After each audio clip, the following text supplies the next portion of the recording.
All right, so I've redone a few of the files, and I've got the new DustBoot hopefully ready to go here.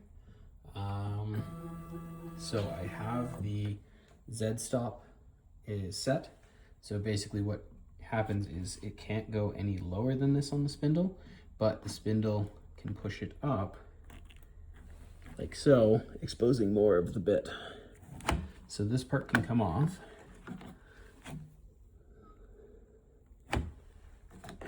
So far I think everything should be in good shape. One second. All right, so I haven't put magnets and stuff on it, so I had to readjust a couple things. I have some quick release screws here so that you can take the DustBoot off if you want to clear the front of the machine pretty easily. The tube itself can be pulled out pretty quickly. So you should be able to clear the front of the spindle of most of the hardware pretty fast. I do have a new version. I found that with the bearing blocks, I don't actually really need to screw them in. I just need to make sure they're secure enough.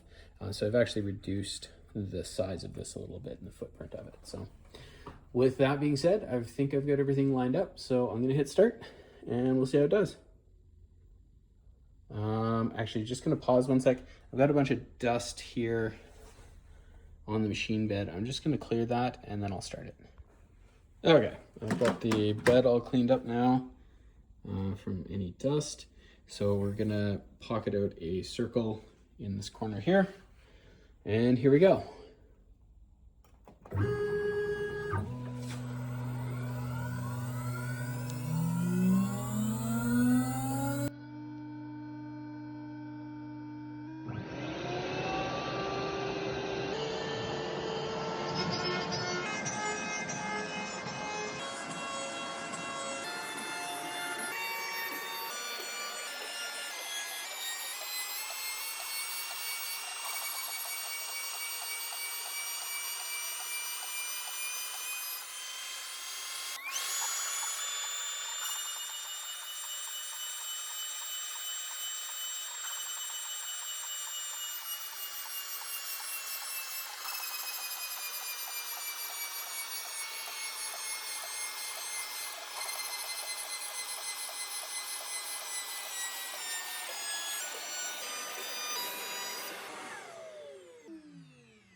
Okay, so that was a 12mm deep pocket, milling out that circle, and there is not like maybe a little speck that I missed. I don't know.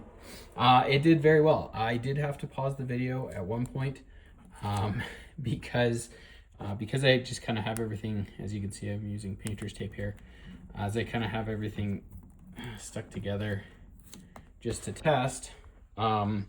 What happened was the dust shoe piece, the dust boot piece started to come off. And so I added some hot melt just to keep it in there, which I would recommend crazy gluing that piece in or something anyways.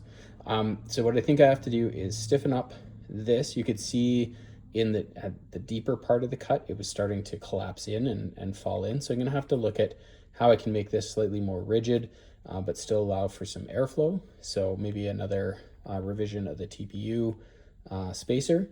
And then also the other thing was this piece here was providing a little too much resistance against this piece here. So I will probably have to adjust that slightly, but overall I think as a concept, I am quite happy. So follow along for more updates as testing keeps going.